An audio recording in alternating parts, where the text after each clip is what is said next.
You are listening to Information and Inspiration with Jen Julius, helping you take control of your own life by finding clarity, improving your communication, and building confidence to achieve your goals. For more information about me and my guest, you can go to jenjulius.com and check out the On the Radio tab.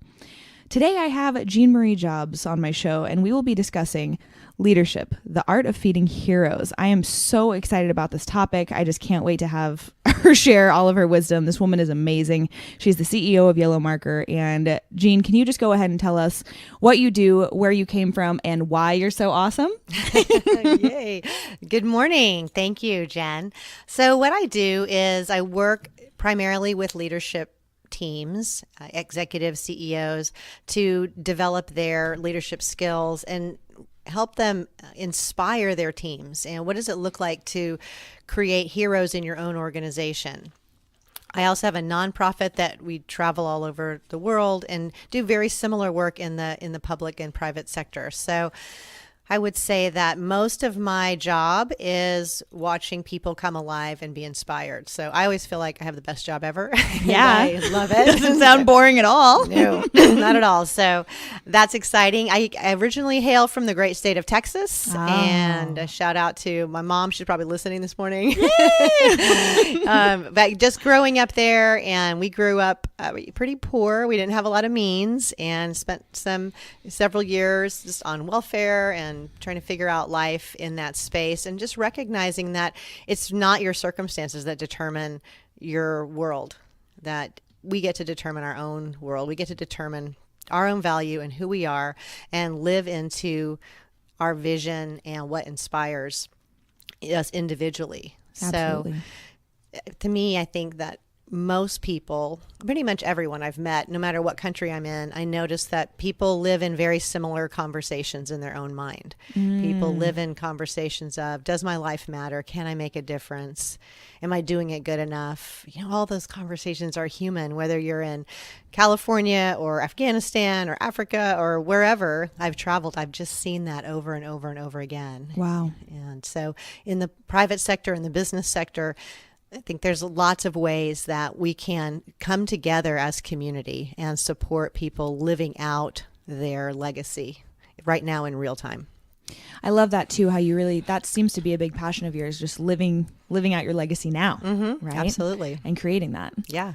So what inspired you then with the topic that you presented for today for the show, the leadership, the art of feeding heroes? I was so intrigued by that concept, and I'm just so excited for you to share whatever about this, because I think that people often don't realize that pretty much we're all leaders in some capacity. Absolutely. Whether we're a parent. I mean, you know that that's a passion of mine. Whether you're running a multi-million-dollar business or you're a parent or you're active in the community, in some capacity, you're probably leading in some way. So how can you make sure you're making the best impact at all times, right? Absolutely. And choosing that.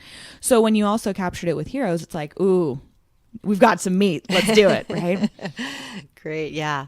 I think you're right. Everyone, if another way to look at it is, everyone's the CEO of them. Like, I'm the CEO of me. You're the CEO of you. Yes. So we're running our lives however we're running them.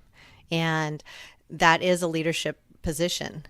Most people have other people that they influence, people that watch them, people that they impact, whether they're conscious of it, aware of it or not. So I think it's just an opportunity to dial into reality in a sense, like, hey, you have an impact. Is it the one that you're committed to have?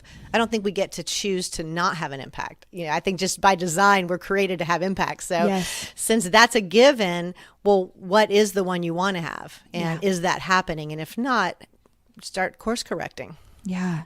And have you noticed too, that when people realize that they're making an impact and that they can choose that and embrace that more, that they also kind of become more inspired, become more aligned, become happier in general?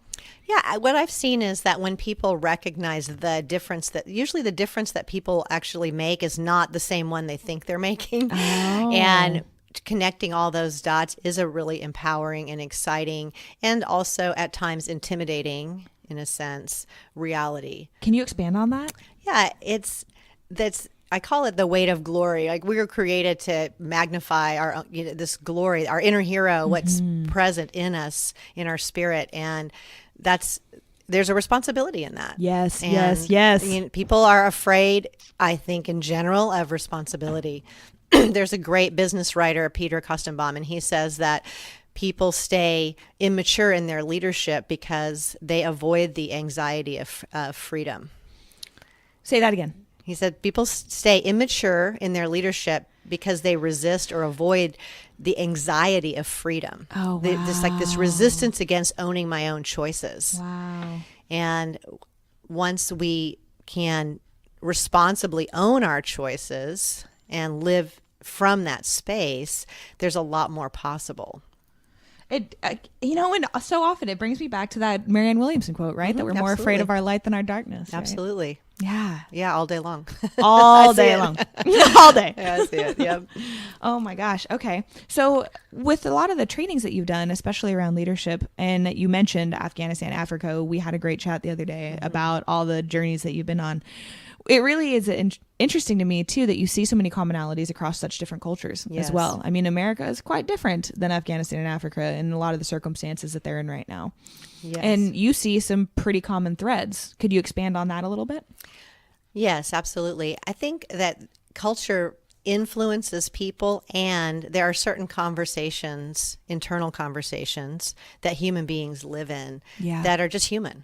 And they're everywhere, wherever you are. I mean, and it's fascinating if you look at any anthropology or any studies of cultures in a broader sense. There are very specific emotions that are, every culture has a word for. Contempt is one of them, which is so fascinating to me. Oh, wow. Yes. And there's certain body languages that mean the same thing all over.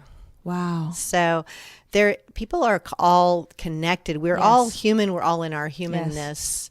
And that's the awesome thing. And that's the struggle that we're in. And I think in both ways. But yeah, I've seen in deep conversations with people in a lot of places, people are looking for meaning. They are looking to know that their life matters and that they can make a difference. Even if they run from that, even if it's like it looks like everything they're doing is the opposite. It's almost in reaction to this reality of, I know in there somewhere that I'm created for greatness, and I'm afraid.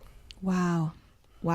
And you've just seen that over and over again. Yeah, over and over. Even with kids too? Yeah, absolutely. Yeah. With kids. And I mean, and kids are their own special world. Yes. And I believe that they're still more connected to sometimes the bigger picture, right? When they're really young. Yeah. The little ones are, of course, fabulous. I just think that there's that tendency to be more in despair almost when you're younger, because you haven't seen quite yet that you can struggle and then life will turn out. I mean, as an adult, most of us have this privilege of perspective where we can look back at our life and say, oh, that was hard. Oh, I thought I was never going to get through that. Oh man, whatever it is. And say, but you know what? I made it through that. Yeah. And my life is what it is. And I'm strong, and I can do this, and I can make choices, and I can survive, and I can take care of myself, and I can create boundaries. But when you're younger and when you're in the middle of it, it just seems like there's no way out. That's right. It's like when your 7th grade boyfriend breaks up with you. Oh, it's the man. end of the world. The end of the world. Oh, I'm gonna die. And I get it. I remember it. So no judgment. It's like, yep, I know. Yeah, the struggle is real. It's real, baby. It's so true. I love that, the privilege of perspective. Yeah, being able to reflect back, and a big thing I talk about is struggles into strengths too. Like, how do we look back and say, "Whoa, that sucked" when I was going through it, for sure. Yeah. But oh my goodness, I can totally see how it served me, and allowing that too. Yeah. I'm curious. A big thing that I talk about is resilience, and I'm curious if you could speak to how you see resilience showing up in, or being an important factor in leadership. Yeah, I think resilience is incredibly important, because the reality is, if you're taking risks, which great leaders do take risks, they take great risks. If you're taking risks, whether it's with your resources or whether it's just emotional risk by connecting to people or vulnerability, you are going to get smacked around. Yeah. I mean, there's a saying that, the tallest poppy gets their head cut off.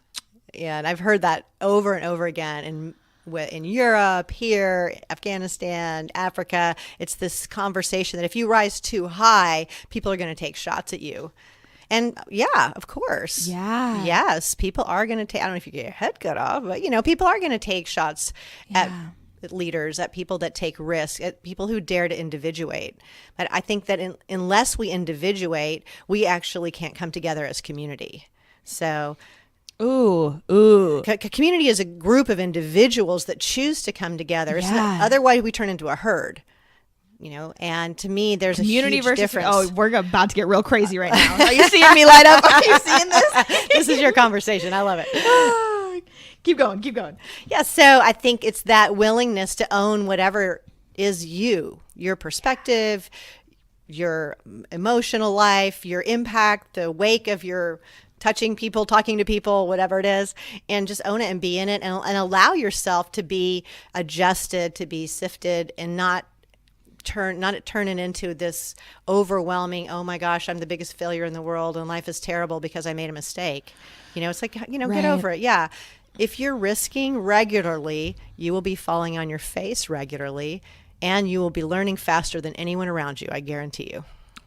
Yes. And so much of what we learn is from oftentimes our quote unquote failures, which I don't even really look at it that way. It's like, oh, learn something cool. Don't do that again. Right. That's what I learned. I love what you just said about community versus herd. Mm-hmm. Can you expand on that?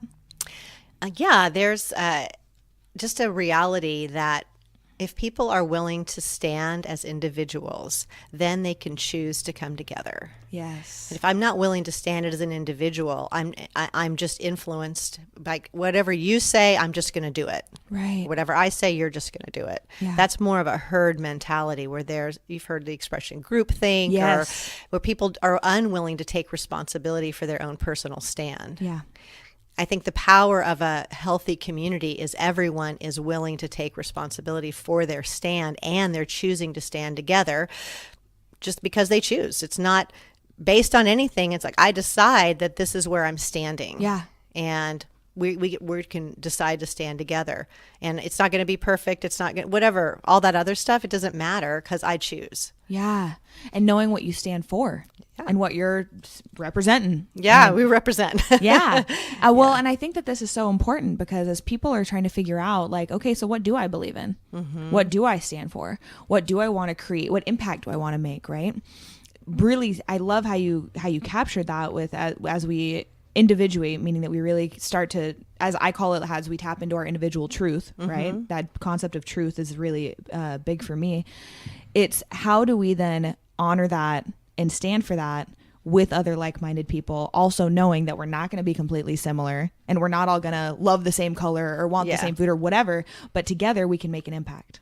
An even bigger impact. Sure. I mean, and to me, one of the pitfalls often of leadership is looking for people that are just like us. Yeah. Because of course they're the best people to be around. Right. Duh. Duh. And instead of creating a diverse leadership team, we create an army of clones.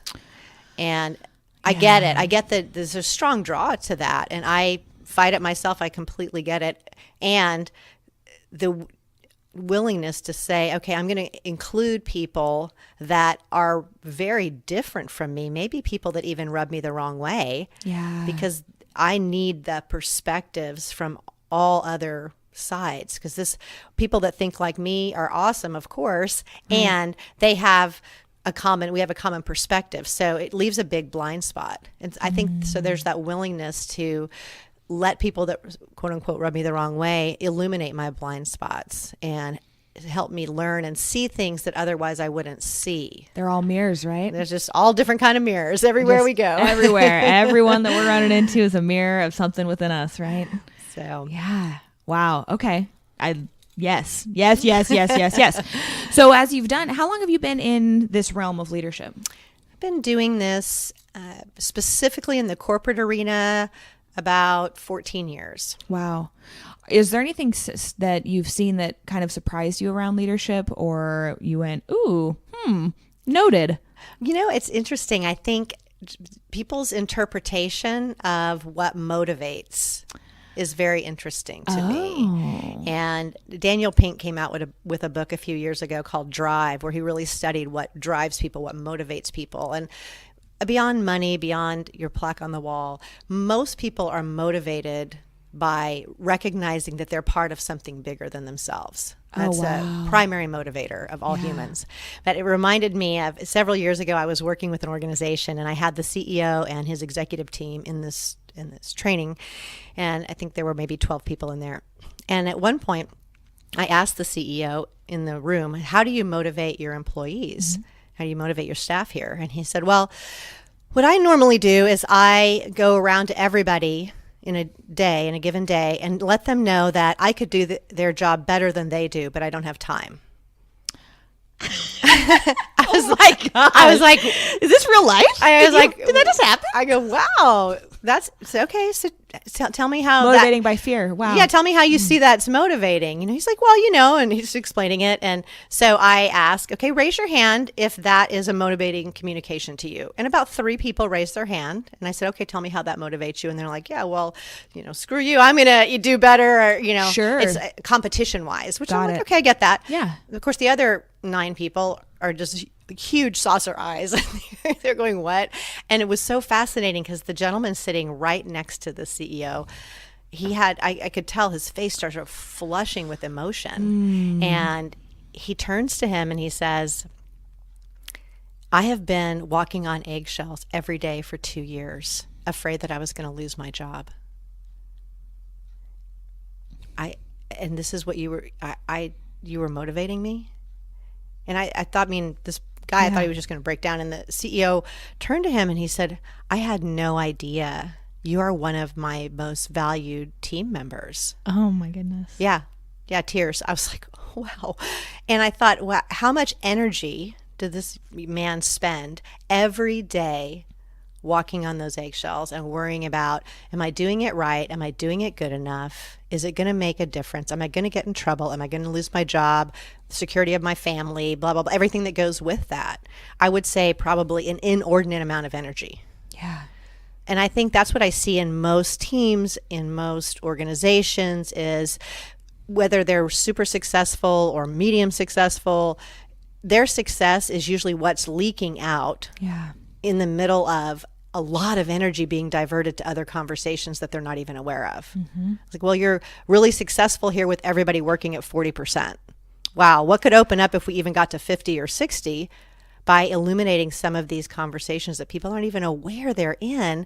And because, they suck energy. Yes. They suck energy. And energy directly relates to your return on investments, profitability, its effectiveness, not even to mention the relational dynamic as well. So all of that in the mix. Yeah.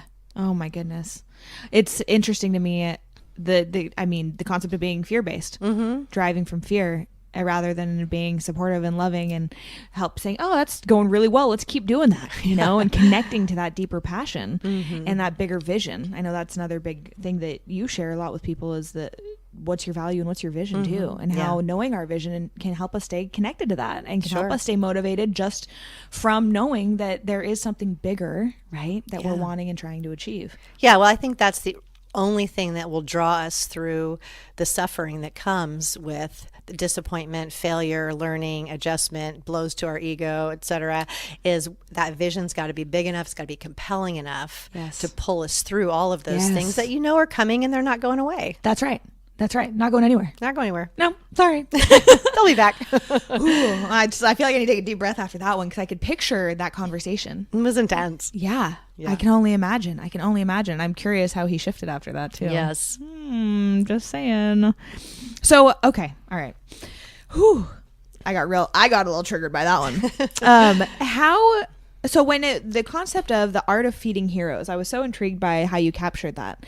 And I'm curious, in fact, I don't even want to ask too much of a leading question, but what does that mean to you? Well, the way I think about it is it's similar if you've heard that old Indian story about the two wolves, right, inside, and one only wants your good. Tell the story. Okay, so young brave goes to the chief, the wise chief, and says, I feel this struggle inside of me all the time. It's like there's two wolves fighting and one only wants my good and the other only wants what is bad or what's evil. And I'm in this struggle every day, all the time. And please tell me, which one do you think will win? And of course, the chief says, well, the one you feed. So powerful story, great connection. And so this art of feeding heroes came from a few years ago. I was working through my nonprofit Gap Community in Africa, and we were working with a 6th grade classroom of young kids, probably about 70 kids that live in the Cape Flats, which is one of the most gang-infested, poverty-stricken, ghetto-type areas in the country. And so these kids they see their relatives and their neighbors get shot and killed almost on a regular basis, like monthly, every other week.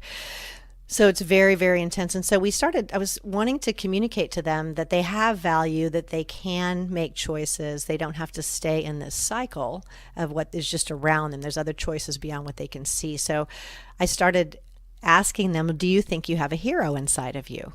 And some of the kids are, yeah. And some of the kids, I don't know, and a little tentative. And I said, well, do you think you have a criminal inside of you? And some of them, yeah, So I just on the whiteboard, I said, tell me what it would look like to feed your hero. If you were going to make your hero stronger, if your hero was going to win this battle on the inside, what would you do? And they were, you would be kind, you would tell the truth, you would help your friend, you wouldn't be mean to your sister. They had all these adorable things.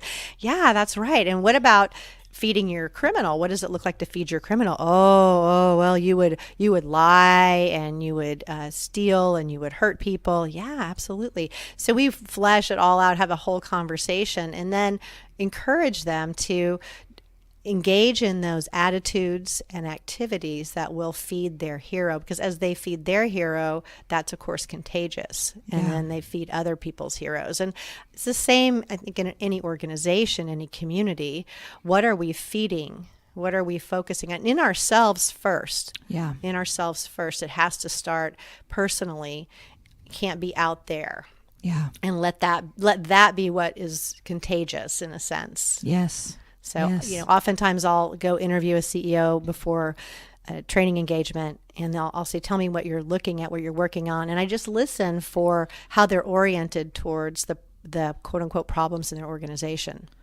So, marketing, they're not doing this, and these people aren't doing that. So often after I just listening, I'll say, well, tell me what your contribution is to all that. And then they look at me and like, what? I want you to fix that. I'm like, yes, I understand.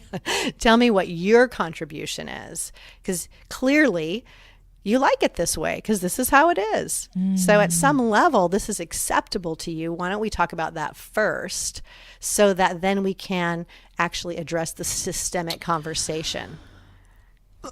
I could see those conversations potentially turning ugly. Yeah, sometimes I don't get called back, but this kind of work isn't for everyone, honestly. It's really for heroes. It's for people that want to take themselves on and challenge themselves. And I don't make any bones about that. I recognize the work that I do and just how I interact is probably not everyone's cup of tea.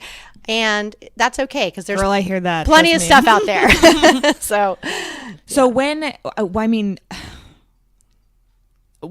can you expand a tad on that? Like when you confront someone like, hey, you're in this leadership role, what's your contribution to the thing that you're complaining about, pretty much? What, like where does it go? Yeah, I think what's great is that honestly, most of the time, people that are great leaders, they do want to hear that, and they stop and ponder and want to take responsibility, they want to have accountability. Absolutely, because if you can't do that, you can't affect change anyhow. So if change is about me changing other people, then I'm in a hopeless situation for life. So wow, what am I doing over here first? So honestly, most of the time it's fine, but sometimes it's been just hilarious in the conversations, in a sense where I've had people, that's not true, and blah, blah, blah, and I'll just listen. And so I'll go, so see this thing that's happening right now where you're yelling and not wanting to hear, this is what's happening for your employees. This thing that's happening with me. Yeah. Do you see that? Because that's what I'm asking you to look at. And then how does that go? That's like, oh. Yeah. I honestly, again, most people, that are great leaders, they do want to see. They, even though it's hard. And potentially maybe they have a fairly high level of awareness already. Sometimes, yeah. And I get it's, all learning in a sense is an ego bruise at some level, because as human beings, we love to always know the right answer. Yes. We invest a lot of energy in being right and getting it right. And so learning anything outside of what I've already decided is a confrontation at some level to my ego. Right. And we know that the impact the ego can have on all the things. All the things. All the things. That's my favorite saying right now. Because it's true that our ego can just really be a huge limiting factor if we get too stuck. Yeah. I mean, there's a strength, there's a weakness in it, just like everything else. Yes. And, but I think what's great is what I see is there's a willingness to engage and to press through and to consider. I just had a call yesterday. It was a debrief with an organization I did some training for 3 weeks ago. And now that they've had about 3 weeks, the CEO and the VP to process, they were saying, wow, so many things got opened up and we see so many things. And I know that there were things we resisted even in the moment when they were brought up. And now we're really seeing them play out. And so thank you. And just their willingness to continue to stay in the process. Yeah. I thought, good for you, man. Good for you. It's that developing your character is essential to developing leadership and maturity. And anybody that you're leading will never rise beyond your maturity level. I'm just, if people can see me right now, I'm doing the whole shake my head. Oh man, because this is one of my biggest stances. One of the biggest things I'm standing for right now is the concept that when you're a leader, you're a role model, period. Whether it's in your organization, whether it's as a parent, whether it's as a community leader, when you're a leader, you're a role model. And so how are you showing up? What are you choosing to do? Because know that people are watching. And if you're trying to do the whole do as I say, not as I do thing, guess what? How does that work with a 2-year-old? Not very well. Same thing is happening in, adult life, in the real world. Yeah. So how are you choosing to show up and role model the types of behaviors that you want, but also the character that you want to develop potentially in others in your community and your agency? Yeah. Right. I think sometimes people hear that as you have to be perfect. No way, Jose. Yeah. We're all doing the best we can. Absolutely. So that's another part of it, is the willingness to be vulnerable and to be humble. And like, you know what, I did blow it. Yes. Please let me now take accountability and responsibility for these actions. Yeah. Let me make a course correction here. I see that I blew this whole conversation, or I didn't listen, or I was impatient, or all the way that impacts. And so that willingness to take responsibility and account for your impact is a huge piece of being a leader. Hands down. So Jean, let's talk about the 6 distinctions of a leader and how great leaders are able to draw out people's inner heroes.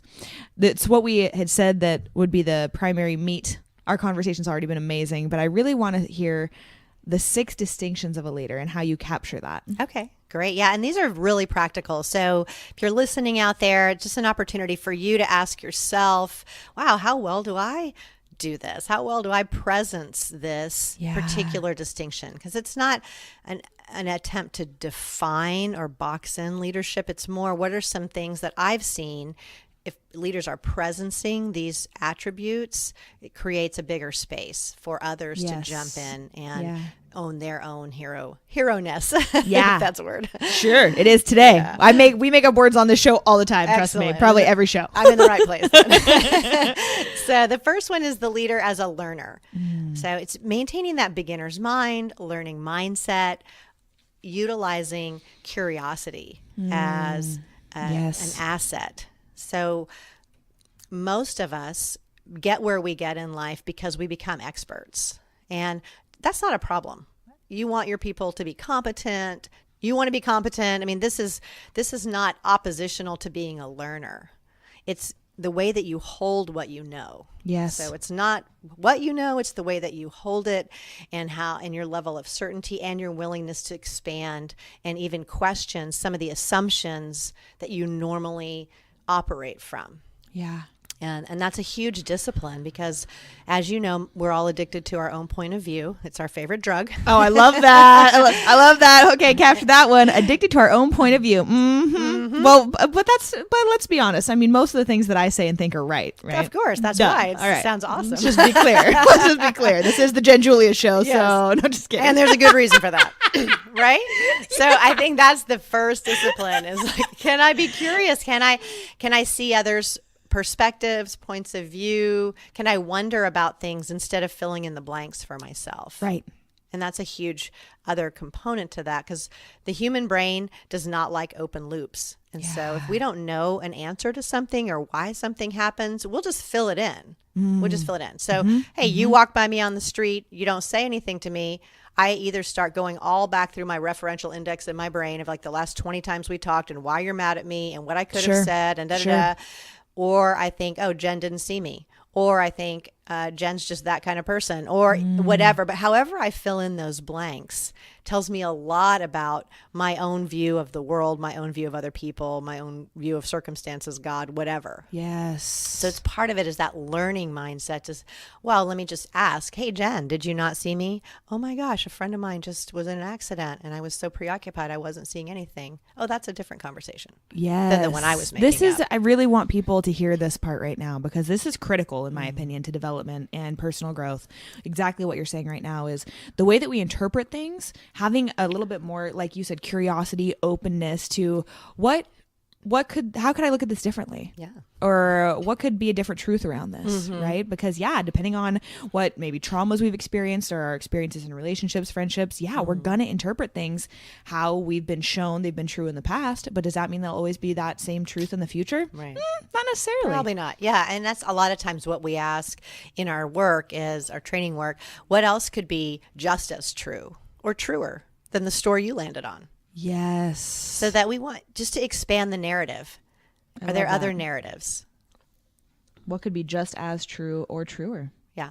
Yes. Perfect. So that's the first one is just maintaining that learning mindset. And of course, that's a discipline for all of us, I think, at any level. Yeah, just that absolutely. willingness to be a student in life. Yes. Yeah. And then the next piece is, we call it ears to hear because I like to use the LEADER acronym. It just helps me remember. Yeah. Excuse me. But it's really about listening. It's about the way that we listen to people and what we listen for. And if you think about our listening, it's like a filter. So oftentimes what's being said isn't exactly what's being heard. Ain't that the truth? Yeah. And we usually notice it when we're on the other end, but for ourselves to start to slow it down and notice that I have a lot of internal conversations going on all the time. Hey, so does everyone else. Yes. That doesn't mean anyone's crazy, although, of course, you feel that way sometimes, I'm sure, as do I. It's just that there's a lot of conversation competing for the external input. Right. So if I'm talking to someone, but inside I'm thinking, well, what are they thinking of me right now? Or, oh, I don't like what they just said. Or, oh, that's wrong. Or I got to get groceries later. Or, whatever it is. Yeah. We just aren't listening most of the time.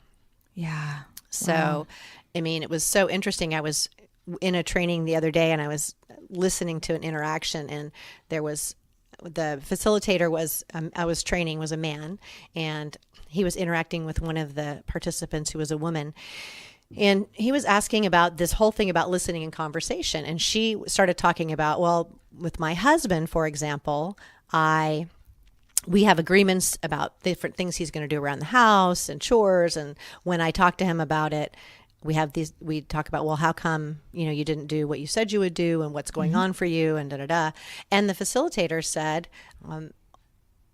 so what's it like for your husband when you tell him that what he's doing isn't good enough? And I thought, that's so interesting because she didn't say that, but that's what you heard. And it was fascinating as we later debriefed that conversation. Yes. I just asked him, does this woman remind you of your former wife? To which I got the shell shock look. He was like, why are you asking that? I said, well, because I think the conversation that you heard wasn't something she said. It was something you were already saying to yourself in your head. And her communication got filtered through that. And that's why it sounded to you like she was saying, it's not good enough when she actually wasn't saying that. Do you notice that? And it was an awesome revelatory moment. Yes. And a perfect picture of how this happens to all of us all the time. We are just so imbued in our conversation that sometimes we really can't entangle it from what other people are saying. Because what I'm saying to myself in my head is pretty loud. Yeah. And of course, it's always right too. Obviously. Clearly. Obviously. So just part of being a leader is the willingness to pay attention to our internal conversations so that we can start to question and examine them and tease them apart from other conversations. Yes. You just turn down the volume a little. You probably aren't going to get rid of them, and it's not like they're all wrong or bad. It's just sometimes they're so loud. Right. We're not really listening. I can't hear other things. Yeah. Yeah. Sometimes what I call listening is just waiting for my turn. This is not the same. Yeah. So, yes. yeah. Yes. Okay. Ears to hear. Love that.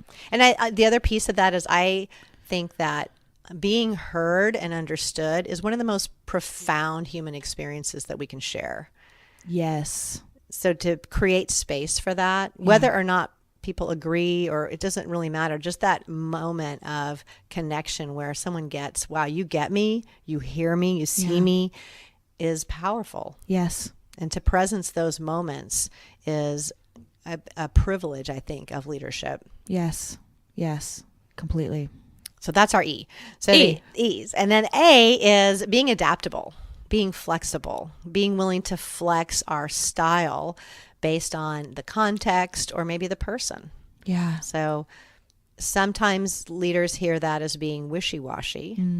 And so it's a finesse, right? It's a way. So I can't talk to every single person the same way. Some people I can have very short bottom line communications with, and they receive that, and that in their world is efficient and helpful. Yeah. Other people, if I attempt to do that with, will receive that as I don't care about them and I am just being a taskmaster.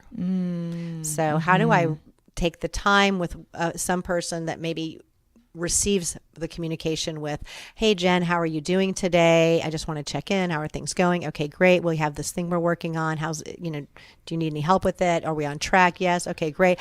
So that there's a huge completion for you. Whereas the person next to you, I might be able to just turn and say, are you on track? Yep or no? Okay, good. Moving on. Right. And it's okay. Yes. Either way. Yeah. So, well, the concept of treating others how they want to be treated, right? Yeah. Potentially. Yeah. So it's just that willingness to flex. Most of us find a style or a mode that works for us, generally speaking, and we apply it in every single context in life. Yeah. And so that willingness to say, okay, this strategy works in this context. It doesn't work in every context. How can I create some margin internally in myself to stop and say, okay, this is how I automatically would do it, or maybe how I would prefer it, but hold on. Yeah. What's the context call for? Right. And can I shift myself to this context for another level of connection and effectiveness? Wow. And that, again, these are all disciplines, right? Because they don't. Totally. I don't think they come naturally in the sense to any of us. Yeah. Yeah. I'm already thinking about how I sometimes struggle to be flexible. It's like, no, because sometimes we get attached to our structure and our systems and the way we do things is the right way and the only way. And yeah. And people get into conversations like, hey, this is just how I am. Well, yeah, there's choice in the world, even in that. So let's open that up a little bit and see what else is possible. Yes. In addition to your automatic default, which I get we have. Yeah. Exactly. What else is possible? I love that. Simple as that. Just being able to ask ourselves, what else is possible? Yeah. Yeah. Play with that for a while. Yes. Yes. And so that's our A, and our D is direction. Leaders need to have a direction. They've got to have a clear vision, something that they cast, that they put out there, that they call, it's a call to action. It's a bigger picture that people are moving towards. And like I mentioned earlier, that's a very compelling motive for most people to see how what I'm doing contributes to this bigger picture. Yes. And when employees lose sight of how their piece of the pie fits into the overall vision or the value of the organization, that's when you often get people demotivated, distracted, sick days, not working, because what I'm doing doesn't matter. And when someone has that conversation and that experience gets created, there's no motivation happening, right? People get all kinds of things happen. People get sick, people steal, they do just because it doesn't matter, which translates to I don't matter. Ooh, and that's a deep one. Yeah, it is. And so it's huge. And leaders need to have this direction and vision casting. I often tell organizations that I work with, the CEOs, you can never over vision your company. You're going to need to vision and revision, and you can't over communicate that, because all of us get distracted in about 1 second. Yeah. Squirrel. And we're like, so me. So how can we continue to cast this vision, revision our organization, draw people together on a really regular basis so people can see what their contribution is and how it matters and how it fits? Because that to me is a reason to get up and show up anywhere. That's right. That's a big piece of it. And is that vision big enough that people can come and play? Or as a leader, do I have it so narrow, it has to look like this, right? You can only play this way. Mm-hmm. And of course, there are some things maybe that's appropriate for. And we've got to think about, are we creating space for other people to bring their gifts? Or maybe they would do it a little bit different or a lot different. And is that okay? And do we have room to even be curious about that and consider that and create space for that on this journey that we're all taking together? Yes. Wow. So important to actually having a vision that you can, when things are hard, that you can reattach to. Absolutely. Sometimes it's as simple as that. Like sometimes we have to have something to believe in, to look forward to. Yeah. Direction. All of us. Yes. Yes. And so then our next E is enrollment. And this is the way that we engage people to participate. So we're always, it sucks, or, I hate this organization, or sometimes we're enrolling people into, hey, feed your inner hero, be amazing, pay attention to your impact, you have something to give. We're constantly enrolling. I think as human beings, it is a given. Yeah. It is happening all the time. Yeah. I mean, I've had 2-year-olds enroll me into going to McDonald's. I don't even like McDonald's, right? But I have been enrolled. My girlfriend enrolled me years ago into going shark diving in South Africa. And I was like, in real life? In real life. Wow. Real life. Whoa. I was thinking, who would ever want to do this? It's just freezing. They chum the water. So it was gross. And her passion for sharks was over the top, and she enrolled me, and all of a sudden I found myself in a wetsuit, and I'm like, wow, how did I get here? Oh, okay. Wow. So that idea of passion and letting your spark or your passion for life be contagious, and being willing to let other people influence you with their spark for whatever that is, and have that mutual exchange of enrollment. So as leaders, we're constantly enrolling. Yes. And who's doing the enrolling? Are my employees enrolling me into what's not possible or what is possible? What am I enrolling them into? Attitude, mood, all of those things are huge components of that. It's a way to think about what's the environment or the energy that I create. Yeah. Wow. Got it. Interesting. An interesting concept too to think about, that we're always enrolling people in something. Into something. Always into something. Even if it's, I've enrolled people in, I can't possibly do this. Oh, good. You got everyone's agreement on your limitation. Good for you. Yeah. Instead of, so is there a counter story to that story that can be just as powerful? That we can invite people into. Yes. So I think that's a huge just attribute or something to presence for leaders. Yeah. And then our last one, the R, is responsibility and results. So we talked a little bit earlier about that freedom of anxiety, that, I got to own my choices. Well, am I responsible when I look at the results in my life, in my organization? When I look at them, do I have a responsible conversation about them? Mm-hmm. Or is my conversation, it's because of this, it's because of that? I have all kinds of excuses or reasons. Because there's an inverse relationship between the reasons and the results. Yes. So how am I looking responsibly at whatever results I have at any level, relationally, sales, however I look at it. Mm-hmm. And if a leader's not willing, or if they resist looking at the results, if they resist looking at what I call current reality, then there's no way to navigate towards vision.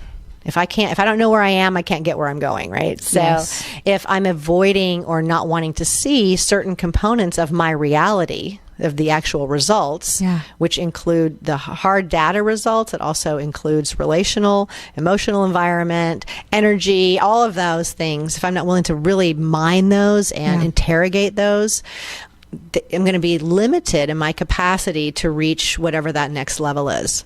Wow. Yeah. Because, I'm not working, I'm not where I don't even know where I am. Right. So hard to get anywhere. Yes. When you don't know where you are to be able to measure where. Exactly. Responsibility and results. Yeah. Yes. And being able to take responsibility, being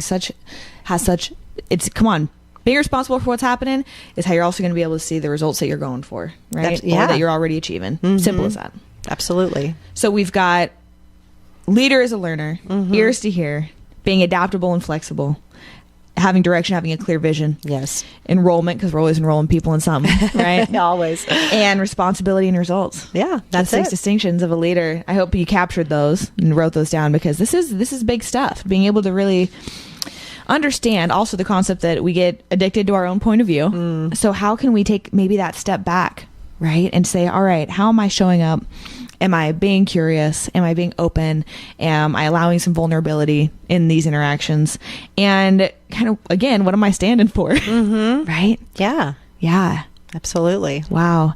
And then to bring that back around to when we're aligning with these 6 different components, I feel like that directly then allows us to, as you said, draw out people's inner heroes, to be able to then connect with them and bring some of that out. Yes. Yeah. Yeah. Because I work off this assumption. I don't know if it's true or not. I just choose to work off of it. Sure. That everybody really wants to leave a mark. Everybody wants to leave a mark in this world that we're in. And even if people get desperate or despairing and feel like they don't have a mark to leave or they don't care, I think everything is somehow connected to this willingness to leave my thumbprint. Yeah. And I think tandem to that is the reality is we're all leaving thumbprints all the time. We're leaving thumbprints all over each other and marks. Yes. And are those the marks that we're committed to leave? Are we being intentional about those marks? Are we being responsible for the marks that we leave? Are we willing to be curious about the marks that we leave? Or do I just live in my own fantasy about how great my intentions are? Or am I willing to separate my intentions from my impact and look outside of myself to the other right? And will the good of an other instead of just imagining what I want and what I intend internally, and that's what's really happening. Wow. Yes. I don't have much else to say after that. I don't have much else to say. Thank you so much. This is so perfect and beautiful. Is there anything else that you really want to make sure that people hear today around leadership, around drawing out people's inner heroes, around these concepts that are so full of meat and potentially life-changing, in my opinion? Yeah, I just think that self-awareness is one of the least talked about attributes of a great leader. And which is crazy to me, because it's like the first thing that I do with all my clients is awareness raising, right? Yes. How do we just get super aware of what we're currently choosing? Like the fact, like I'm sitting here with my legs crossed, that's an unconscious choice. Like having those kinds of awarenesses and raising that is so critical to then making different choices. You can't choose different if you don't know different. Yes, absolutely. See, I get all charged up with that. I know. Yeah, absolutely. Consciousness creates flexibility and choice, right? So if I can see, I can choose. But if I'm not even aware that what's happening is a choice, then I don't see that there's another choice. You nailed it. If I can see, I can choose. I love that. And I think that's really the space of a great leader, is applying all disciplines to self first. Yes. Yeah. And self-awareness. Wow. Okay. Well, then here's the $1 million question. I warned you there's going to be a surprise question. If you could shout out one thing to the world to just really take your stand for, to have be heard, what would it be? Wow. One shout out to the world to hear my stand. I think that something you just want people to hear. I think, the biggest thing that I want people to hear is that there's always hope. That in the middle of heartbreak and circumstance and devastation and struggles that we all live in and live through, there is always hope. And to persevere. Yes. Just to stay in and persevere. It's such a lost topic in our culture. idea of perseverance, because we're so disposable minded, to get out of that disposability, quick fix mindset and be willing to persevere for something great, because there is greatness in each of us, and you absolutely have to persevere for it. Yeah. There's always hope. Yeah. Perfect. Thank you. Yeah. Thank you. It's been great to be here. Yeah. So how can people find out more information about you and the workshops and the things that you're doing all over the world, literally? Like, how can they find out more? Well, my website on the business side is yellow-marker.com. And on the nonprofit side, it's GAP Community, GAP Community altogether.com. Wow. Beautiful. Yeah. And they can find out more about what you're doing there. Yeah, and there's blogs, and we have a lot of resources on both the sites, so that people are interested or they want to look at some other perspectives. They're there to look for. Perfect. Yeah. Thank you so much for taking the time to be here today. It's been a pleasure. It's a privilege to have you here. I mean, you're doing big things, and it's a privilege that we have you here in our local community and all the great things you're doing in the world. I'm just so grateful. Thanks, Jen. Absolutely. And thank you for listening to Inspiration and Information with Jen Julius. For more information about me and to check out some of our previously recorded shows, you can go to jenjulius.com, or you can like me on Facebook at facebook.com/